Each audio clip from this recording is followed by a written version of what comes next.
All right, welcome to the From the Trenches podcast, part of the Bering McKinley Vision podcast. I've got Nicholas Reimer here with me today from Alternative Payments.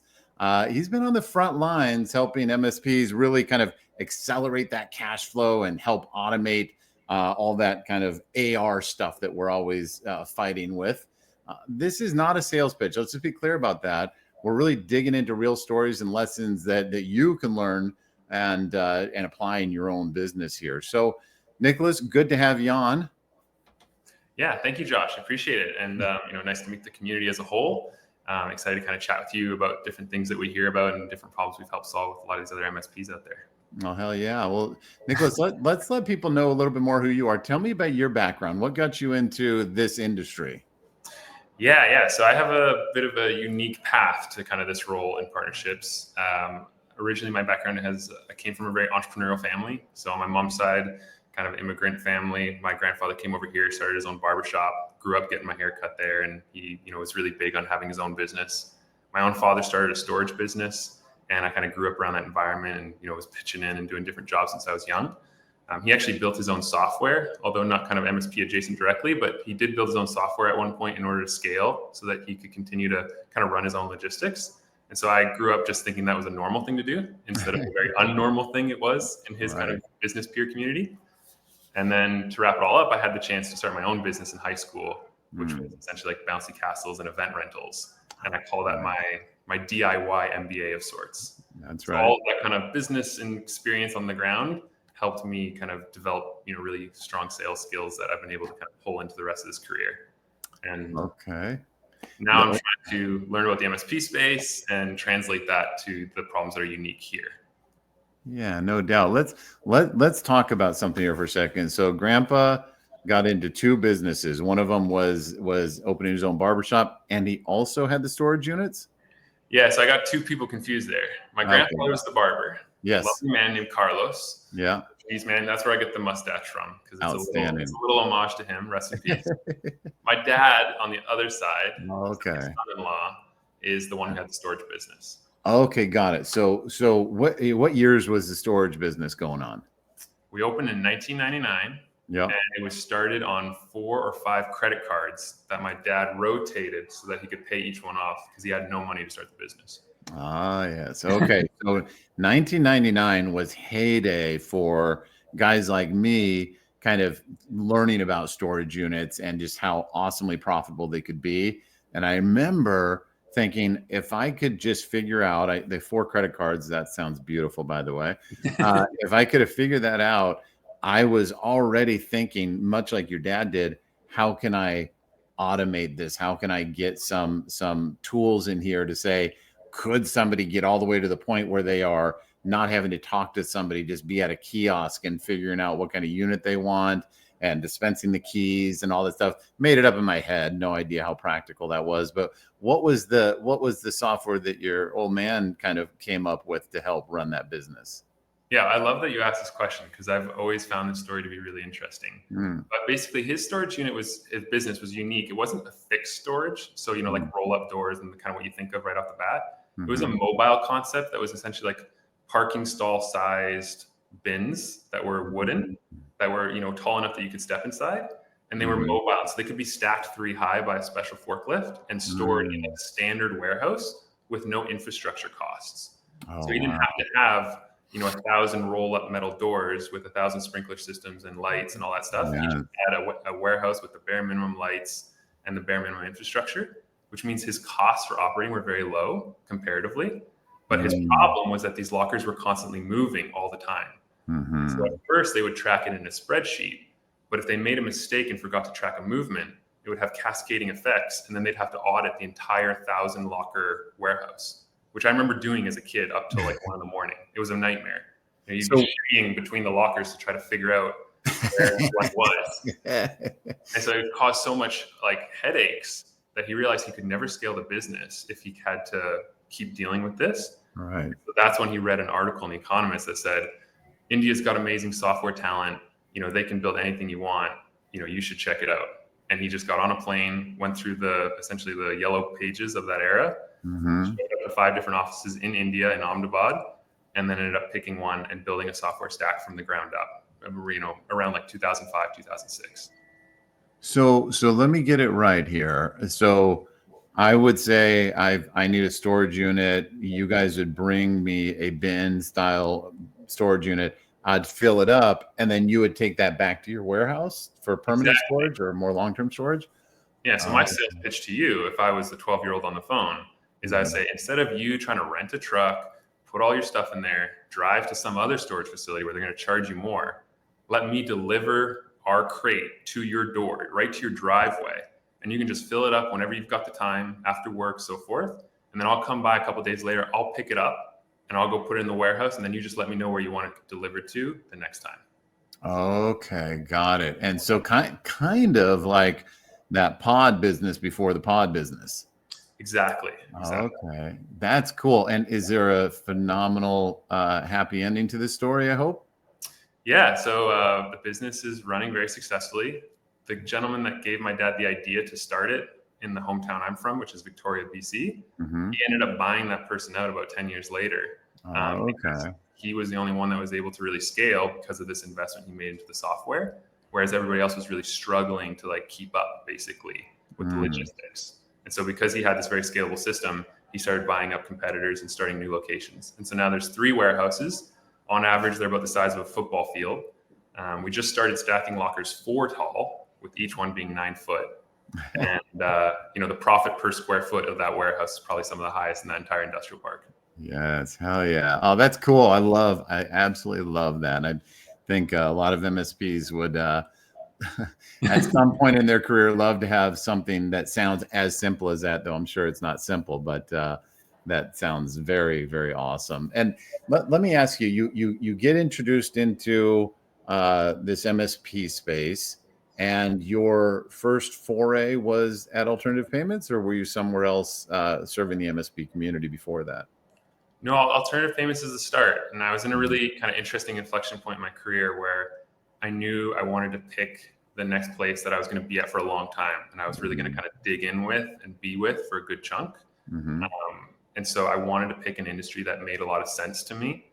And so when I got pitched on this kind of idea of what these MSPs are doing and how important they are, it just made so much sense to me that as we go into the future and as these businesses have more and more complicated needs for their IT, they're going to need to outsource that because they're going to need to have someone whose total focus is on, that and that alone, and they're able to keep up with the latest trends.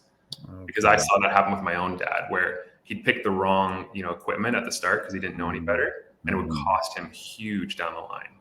Right. And so in my mind, this MSP space has so much opportunity to grow because of the kind of use case scenario I just described. And, if I could be a part of that in a company that was doing really interesting things and meaningfully pushing things forward, I was going to go for it. So that's kind of why I'm here. And, our focus in particular is on that AR side, of course, and those problems. Well, let me ask you this. If you could explain what you do without using any like industry jargon, how would you describe what you do? I work towards helping MSPs automate that whole accounts receivable portion. Okay. So that they don't have to be chasing down payments. They don't lose money to really inefficient, expensive payment processors. And I finish out that last mile. So I don't get involved with the ticketing that happens in your PSA. We don't get involved with the accounting that happens in your accounting. But once that invoice gets created and you need it to get paid, we jump in and we take care of it in the most cost-effective, quickest, and automated way possible. Hopefully that's not too salesy because I don't want to make this. No. I hear you. No, it's hard not to describe it without, using some adjectives in there. Okay. So let's just be real. That problem seems to have been solved, 12, 15 years ago. And I think that's, maybe what people think. I've already gone with a vendor and it's working good enough. Is there something that you saw as a gap that said, hey, V1 has been solved, but here's V1.1 or 2 as to what you guys are doing different? So I think that's tough for any MSP. Everyone's already doing that. Is it too late for me, or is it is it a difference with what do they call that? A differentiator without a difference, or whatever the thing would be. Tell me about that a little bit. Yeah. And I think that's very fair. I would say there are a couple of these legacy processors and systems, Hmm. but they also came about, right after the PayPal era, which is quite a while ago. We're Right. kind of winding the clock back quite a bit, especially in the terms of technology. And what we haven't seen is that kind of rapid development and iteration. And so being a new company and being able to build from the ground up and Mm. being able to specifically build on our own payment rails and being the merchant in the gateway gives us a fundamental advantage, not only on a pricing perspective, but also on a level of integration that is much deeper and much faster. Your Mm. cash flow is slow by even a matter of days, and you can kind of increase the likelihood of getting paid faster. That effect on the bottom line is really dramatic, and I think we've had a really, really consistent success with being able to do that for a number of MSPs.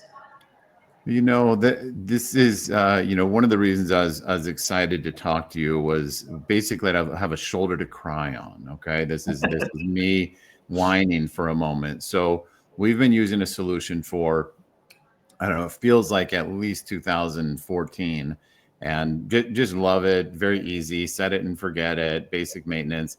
That's what I thought, at least. And whatever this problem is I'm about to describe, it probably could happen with any tool. But this is a story of what I could coin as being taken advantage of. But I think people could look at it from many different perspectives. So we get this client, and we work on an hourly model. So we're just like, they say, hey, there is no budget, spend whatever you need to spend. And they're, participating, and we're just racking up the hours, which feels good, because we're doing good quality Mhm. work and everything's going well. And as the owner, I just kind of took my eye off the ball, and I just kind of, I know what the rhythm of our P&L and our cash flow looks like, and we don't usually have this really big event happen, so I didn't have some other thing to compare it against. And I kind of wake up one day and I see that, oh, this client is like, they've racked up 40,000, 50,000 of AR to us, and they'd probably paid another, 20,000, but they hadn't made any payments in months. Mm. So I was like, hey gang, what's going on with this? What's the problem here? And they said, oh, well, we send them the invoice, and then they tell us when they're going to pay. And Yeah. they say, and it's lots of, we need to review the invoice, we need to review everything, which is fair, but not 2-3 months of reviewing. So I'm like, okay, but they're sitting on like 50,000 or so of AR with us. Are they not in the payment automation tool? And they're like, oh, I don't know. I'm like, come on, guys, what do you mean? I got my manager here, I got my really awesome bookkeeper here, and we go and we log in together. I'm like, oh, look, right there, there's payment method right there. Why haven't we been why wasn't it just set to be automatically done like it always is? And why aren't we just clicking the button? Yeah. Everyone's embarrassed, yeah, gosh, I don't know how that happened. And just kind of let a really big opportunity get away from us. So I was like, well, let's do this. Let's just push the button on the oldest amount, the two oldest, whatever the date threshold was. I was like, just push the button. We'll get their attention, and we'll get them recalibrated. And they were nervous. And I thought they were just nervous. I just chalked it up as like, you're just nervous, you're shy, whatever, just hit the button. And they're like, no, I don't know. So we hit the button, and it wasn't 30 minutes. They're calling and freaking out. This client is like, what are you freaking out about? Like, this is crazy. You owe the money, right? You didn't have our permission. I'm like, well, we have your implicit permission, A, from the contract, and B, from you putting your payment information in there. This is what it is. And, sure enough, they dispute it, and it gets refunded back to them. And I'm just like, that's a really bad sign. Like, that's a bad sign. Yeah. And, the end of the story comes with, suddenly they're very displeased with the work. We didn't do anything right. It's all wrong. And I'm just like, that's not true. You guys were telling us how much you loved us until we demanded our payment, and ended up having to, hire an attorney, and got like 20% of what we were owed, and just really bad feeling for everyone. I tell this story just kind of really tie in where these automation systems they're only as good as the people who are really meant to dial it in and pay attention. How we got AR aging on our balance sheet just blew my mind. And that's me. Like, I screwed up. I wasn't paying attention. I got comfortable. Maybe you could tell me some sort of story of an experience you had who said, we need this solution. We're finding ourselves in these tough spots. Hopefully there's not a ton of those stories, but you got some examples of when somebody is really enthusiastic about bringing in a tool like this? Yeah, no, absolutely. And I mean, I don't know if my story will be on the same caliber as yours, but I'll try my best. But I think that these are really common like concerns that customers bring. And you can imagine how it happens too, because so much of the MSP story is I start small, I'm my own man, I'm doing my stuff kind of just one by one. And then all of a sudden I wake up and I've got a dozen customers, but I can manage that. Okay, and then I bring a team and I start kind of offloading some of this stuff. But we don't really commit to, like a proper policy and procedure or an appropriate like system.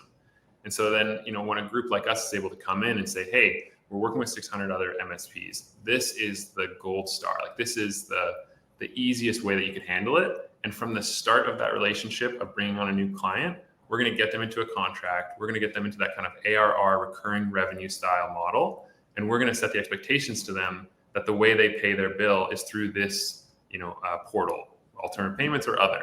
And then these are going to be the follow-ups that happen. And, we kind of set the tone from the start. And once those people get into that system, especially if they're on automated billing, they don't even need to get an email reminder because their ACH is getting pulled on a specific date that both parties agreed to right on day one. And so now, whereas in that early days where you're kind of hiring that first employee and that person just maybe is a superstar and they're able to juggle it all, you're able to take that person and standardize it across the company. And like the personal anecdote towards this is like when I was working for my dad at the storage business, we had who we called the queen, and her name was Janet. And she was my dad's right-hand woman. And that company could not run without Janet, especially in the early days. And Janet knew the good customers and the bad customers. And Janet knew when you had to give a phone call at the right moment to kind of make something happen. But you can't scale a business with a Janet.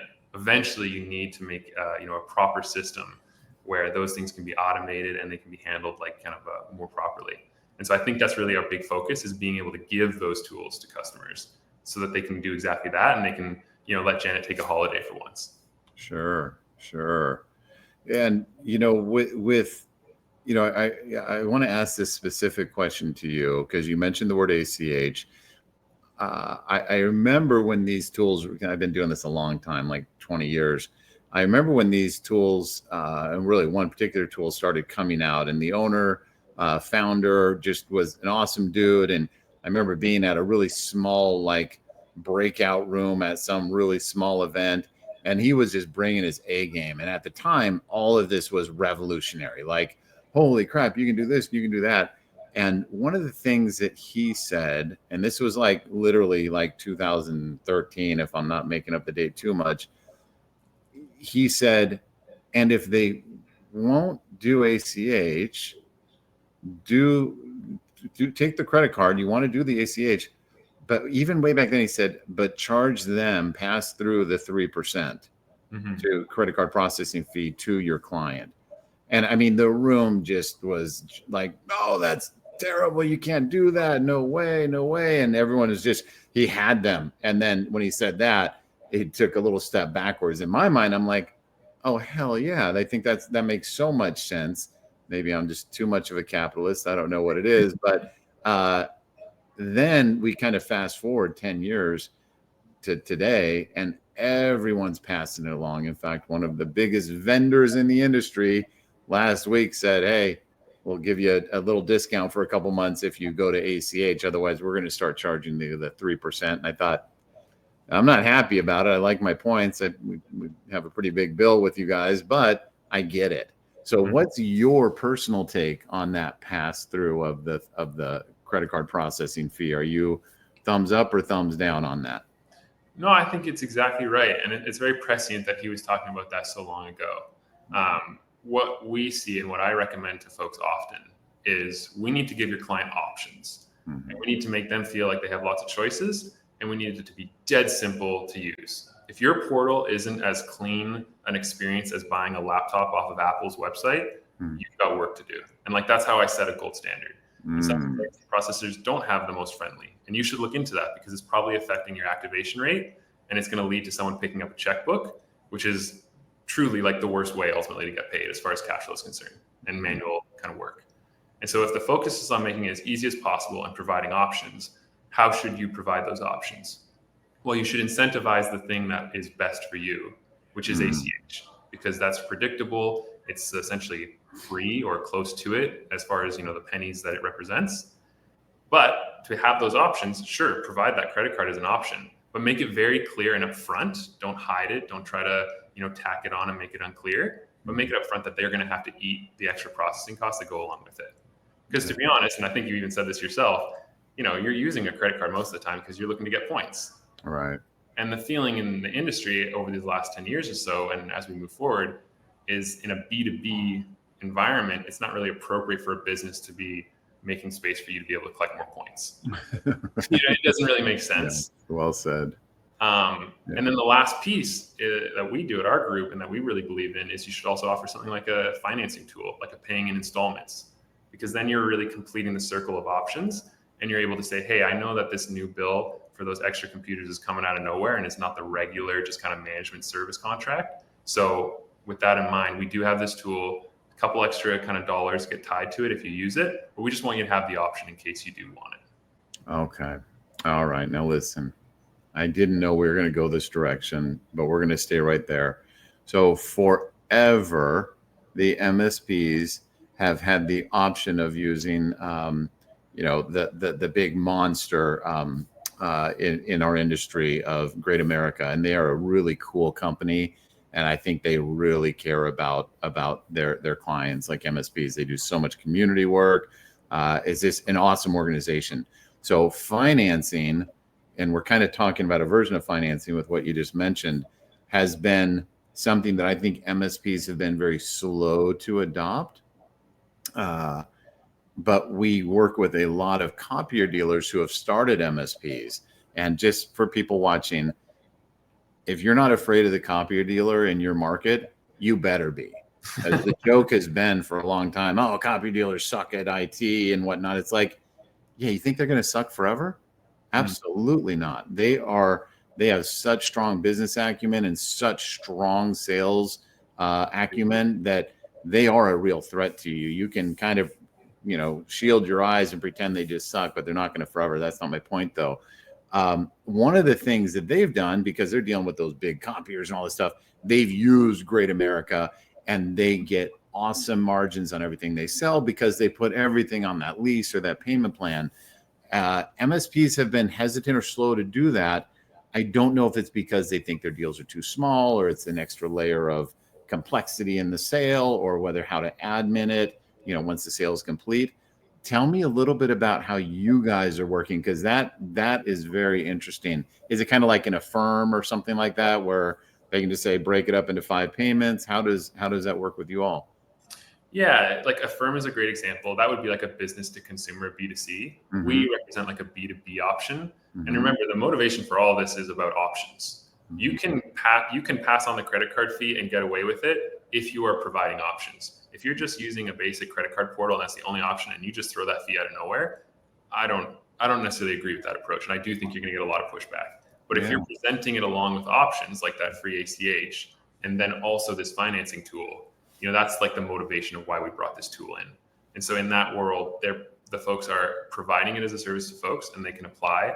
We do a very quick, like kind of KYC. It's not a credit pull, but it's a quick check on their business. What's KYC? I'm sorry. Know your client, know your customer, right? Yeah, which is like what you'd go through if you wanted to open a new bank account. So it's not that heavy. It's just a couple of quick questions. And if they're approved for that, which the large majority of them are, then they can set up terms of, say paying that bill over 4 installments over 120 days or something like that. Mm-hmm. We're going to pay the MSP immediately. So the MSP doesn't have to worry. They're not taking on any risk. They get paid out the amount of the invoice that they were expecting. We take on the responsibility of collecting those installments and doing anything related to collections. Heaven forbid it go to that place. And, the small amount of interest is our cost to be able to do that and provide that for your customer. Okay. So let's do a real simple example. You mind? Of course. Okay. Yeah. So if we say, $20,000 project, 12 of it is product, 8 of it is labor, and the client gets the proposal. Let's start there. Will the proposal have that financing option on it, or is it not until it gets invoiced that the client will see the option? So the client will see it on the checkout. So the client will open up, give an invoice, they'll go to pay it, and then it'll be shown as an option.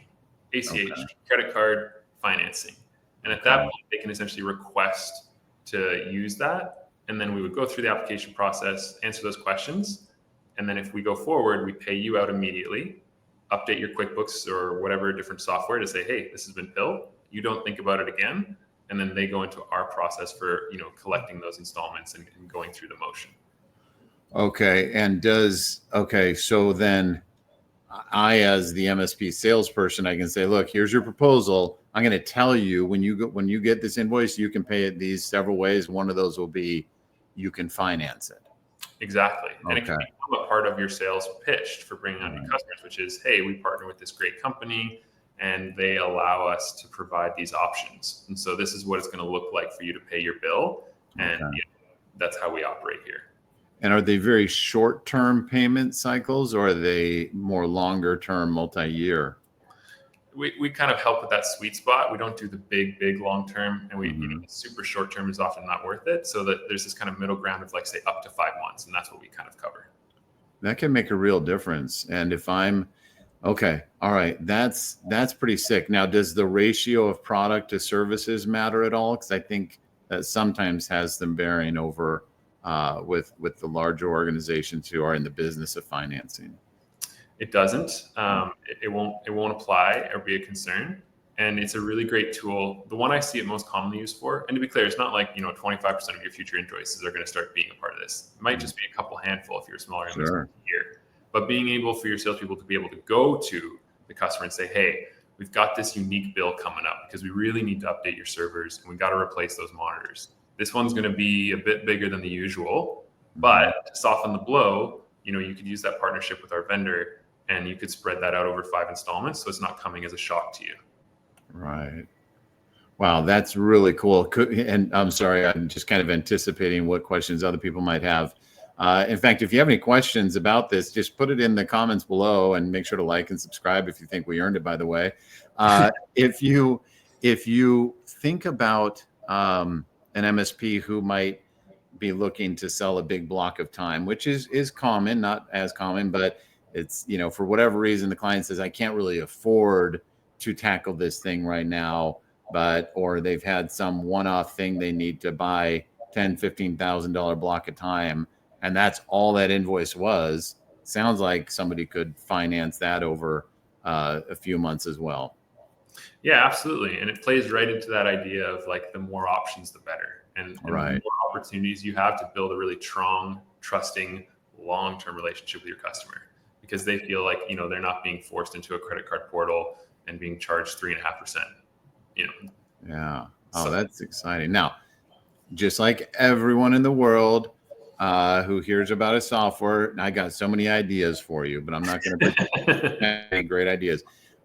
Is there a future where that financing option comes more sales forward and can be brought to the proposal level, so that at the point of sale where that salesperson's telling them about it, they can say, hey, just click this button or sign here and we'll get you into that sequence? Is there any value in that? I really don't know. I'm really more curious.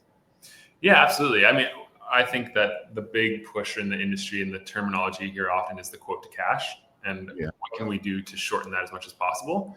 Our attitude has been that as soon as that quote gets made, ideally, let's get the money, let's get paid, and let's make that the trigger event. Because what's really inefficient is the salesperson does a great job. They commit a person, they send a quote. That quote then goes through a bunch of slow gears, becomes an invoice, and then eventually, becomes something that gets paid. No, we got the quote, let's get the signature, and then let's get paid. And so it's at that moment that we want to be sending them into the kind of payment portal experience. And like I mentioned before, that's when you're going to see those 3 options: the ACH, the credit card, and the financing tool. So we're working towards integrating with a lot of these common popular quoting tools. We already have an integration with Quota and some others, and we're building out kind of more robust and new ones, every quarter, basically. Oh, well, hell yeah. No, that's some of that innovation that you were kind of alluding to earlier, of being able to start from the scratch and say, how are we going to build this from today, not legacy? So that's cool. All right, let's think about how long you've been doing what you're doing now, Nicholas. My sales career as a whole, or my work here at Alternative? Your work at Alternative. I've been here for 7 months, which okay. Seems like a short time when I say it out loud, but let me tell you, the startup environment is a very different environment, and 7 months is a lot different of a term than any other place I've worked at. Absolutely. And so you've spoken with dozens, at least, MSPs at this stage of your tenure? I've had the chance to go to 4 different conferences, which is where I get to see the most volume of interaction, like front face to face. Yeah. So it's at this point, it's a couple hundred for sure. I'm very upfront. I've got lots to learn. I won't pretend that I know anything really of the space, but I do get this really unique perspective just by being on the other side to hear about common problems from folks. And so, I'm really big on being able to share that with others who maybe they haven't hit it yet, but it could be around the corner. And so, sometimes you can kind of save yourself some headache by being able to learn from others. And I think oftentimes on our team, we're able to provide that for folks. So let me ask you then, and that you may have an answer for this, and maybe not just yet. Is there something that you've seen MSPs doing like really brilliantly that others could learn from? Is there any example of, I heard this one guy does this process in the AR cycle or whatever it may be that you could share with others? Yeah, I'm thinking about this gentleman I met in Dallas. Really nice guy, taller than me, which always stands out in my head because I feel like I'm pretty tall at 6'3". And just a really lovely guy who came originally from a tech and worked his way all the way to the top of this pretty large MSP. I think they were doing about 30-40 million a year. Nice. And I asked him, this kind of common series of questions I do. And I said, what's your activation rate? Like, how many folks actually pay, through the portal? He said, all of them, every single one. I said, okay, how do they pay? He said, people are only allowed to pay automated ACH, and like take it out on this date, and that's it. And I just went through these questions, and I was kind of blown away because he represented this like gold star perfect case where you get the customer on, you set the tone, you get the contract signed, and from that point forward, you never have a conversation about AR ever again unless a payment fails, because everything is set up and the relationship has been determined right from the beginning. And I see that as really, like the dream situation for other MSPs. And it also sets you up for the best acquisition potential. If you're an older MSP that's thinking about potentially, leaving the space, those are a very attractive thing to be able to show a potential buyer, is to say, look, man, this is all taken care of. There's no checks that you're going to have to deal with. It's all set up. Okay, so this gentleman, this tall Texan, he gets the gold stars all the way around. I know a lot of MSPs. I'm very naive in many ways. I think, I've talked to these 10 guys. I know myself, 90% of it is through the automated payment system. But then I meet the 11th guy who's like, oh yeah, my clients hate it. My clients are, a big institution, or they have very legitimate reasons for themselves of why a majority aren't doing it. Did this gentleman kind of share how he sets that tone, what he does that makes such a great outcome? Or did you just you were in awe and forgot to ask how he does it? Yeah, I was just looking up. I couldn't think. No, that's actually a really excellent question, because to be perfectly fair to, the wide range of MSPs and how they target different kind of verticals, he was in a particularly kind vertical. His clients were open to that. I met with many folks who say, look, man, my customers are schools or small local governments, and I'm required to go through their process, and they won't follow my process because of XYZ reason that I can't change. That's an unfortunate reality, and that just has to be kind of worked with. And I think that stuff is going to evolve, because MSPs are trying to improve their AR, and so are all these other companies and their accounts payable.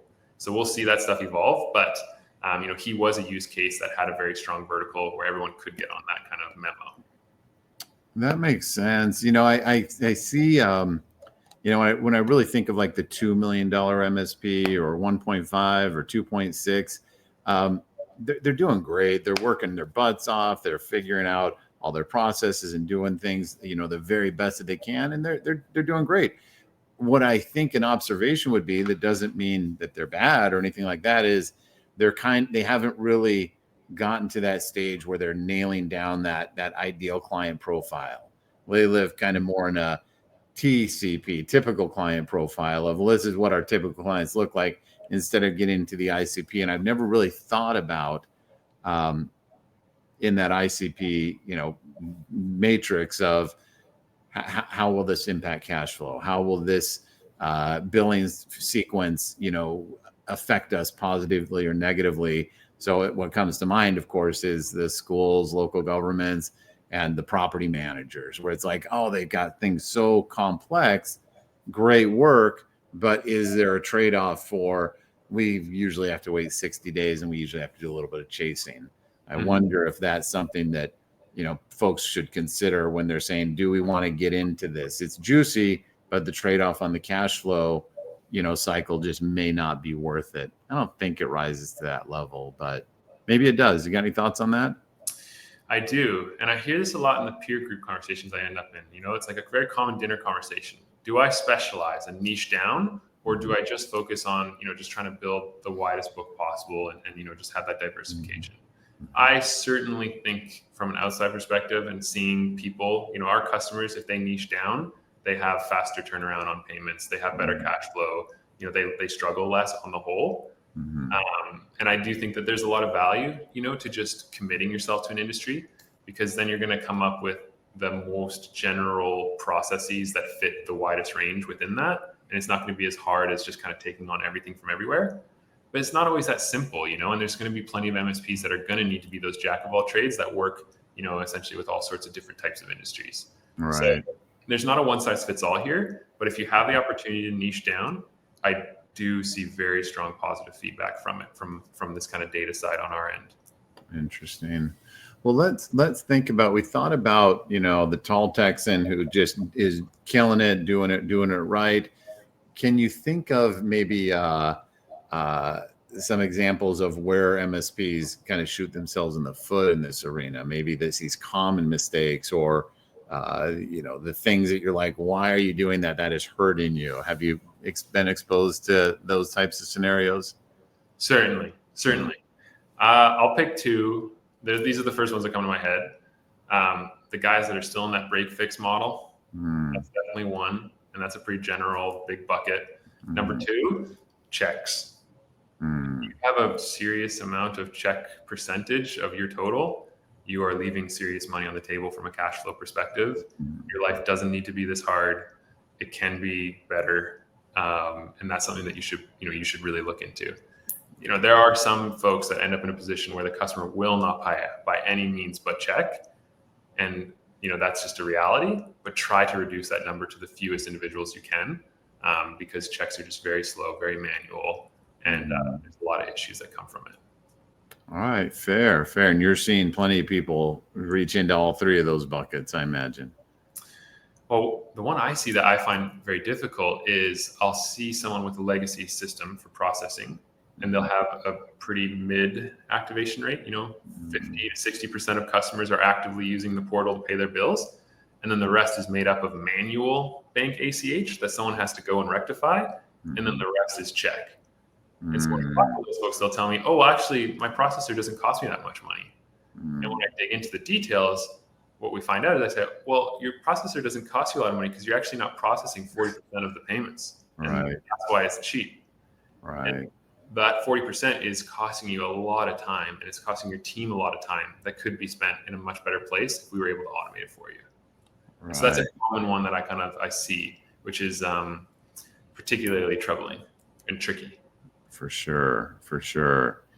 All right. So this is great. I'm going to get very technical for just a moment. And if it's something you feel comfortable diving into, great. And there'll be no judgment if not. So one of the things, at Bering McKinley, we really focus on is the financials.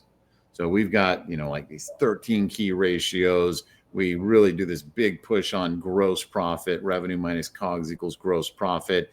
And we're always looking to the pennies or even the big dollars to saying, is this an expense or a COG? Is it above the gross profit line or below it? And one of the things that, and so 90% of transactions, it's just, I know exactly where I want an MSP to put it. The one I struggle with is credit card processing fee. I think I would never die on the hill of should that be a cog or an expense. I think typically I say put it as an expense, but many MSPs will say no. If I got 20% margin on that product and that's the only thing I sold, and I thus had to pay 3% credit card fee on it, I didn't pass it along to my client, or even the payment processing, I want that to be reflected to say, you actually didn't get 20% margin, you got 17% margin. Kind of a nuanced, deep question. Do you have any thoughts on that? I hope I give a good answer. Okay. I personally think that that's a line item, because if they Okay. did pay by ACH, then there was nothing applying. And so if you're going to claim 20% profit margin, but you did lose 3% to that credit card processor, you got to rectify that. Something like you're going to have to show me that math, because it doesn't add up in my mind. Okay.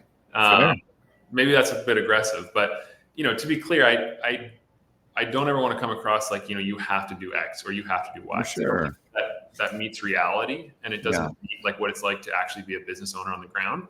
And Right. I know what that looks like, right? Like I saw my dad do all sorts of deals that made zero sense, but we had to, because of a different thing or a different moment in the business. That's right. And that's just that's the reality, and that's the fun and adventure of being an entrepreneur and being in the midst of it. So with that being said, you do still want to be able to track it so that you can fix it for the future.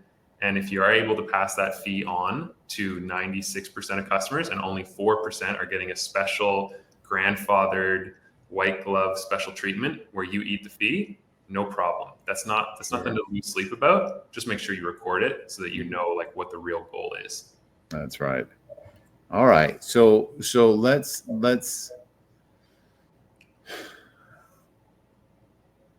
think a little bit about those different hills to die on.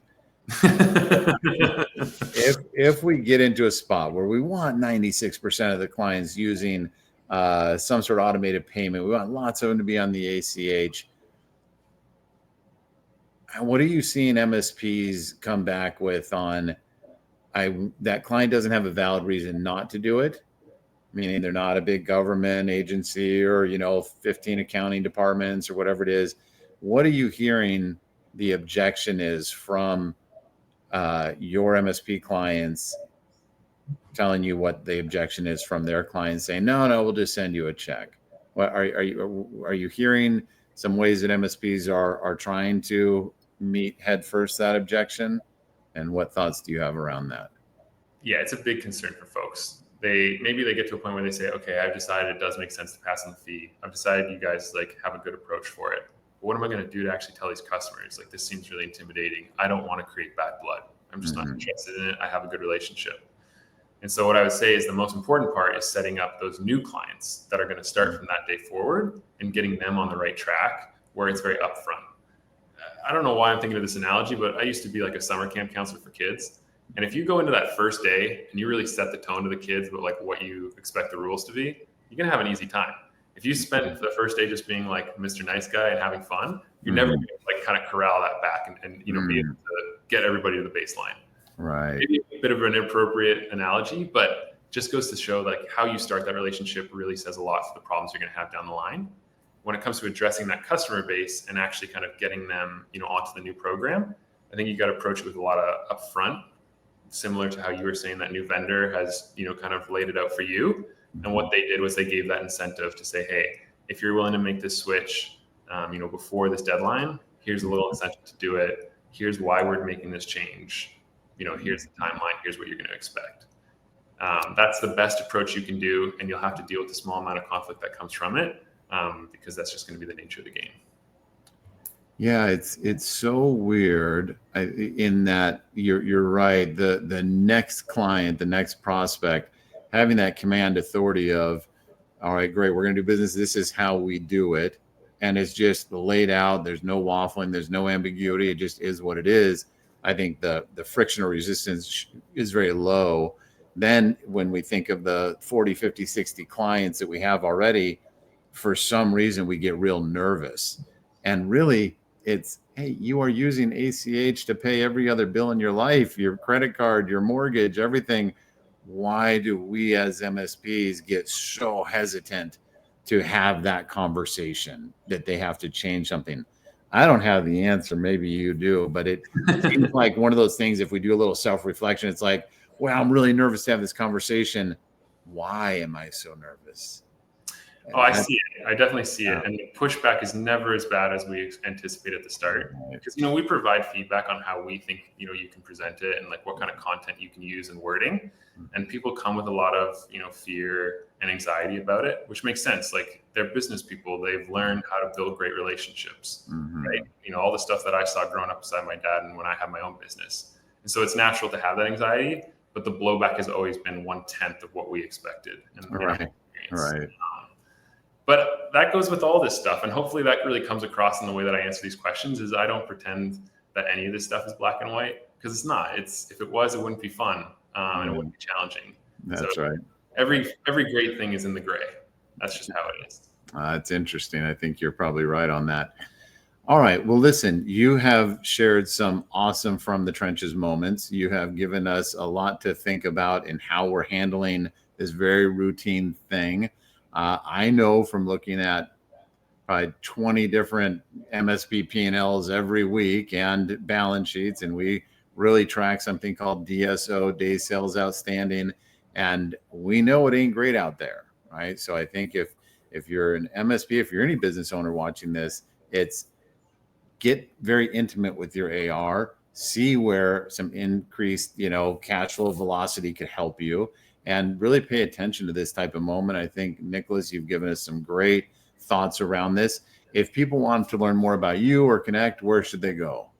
Yeah, well, hey, once again, Josh, thank you for having me on and giving me the opportunity to talk. I hope that there was some valuable nuggets in there. People are welcome to kind of follow up with me directly over email or LinkedIn. We also will have like kind of a link to my calendar down below, and you can use that to book time to learn more about our platform. We're really big on providing value and kind of knowledge, so you don't need to treat it like a sales demo. If now's not the time or whatnot, no problem there. Even if you just want to have kind of a chat about these kind of topics, I'm really open to that. Yeah, outstanding. Well, good, Nicholas. Well, everyone, thanks for joining the podcast here today, watching this. Hopefully you made it to the end. And Nicholas, we're going to catch you next time. Cheers. Thank you very much, Josh. Catch you later. Bye-bye. Take care.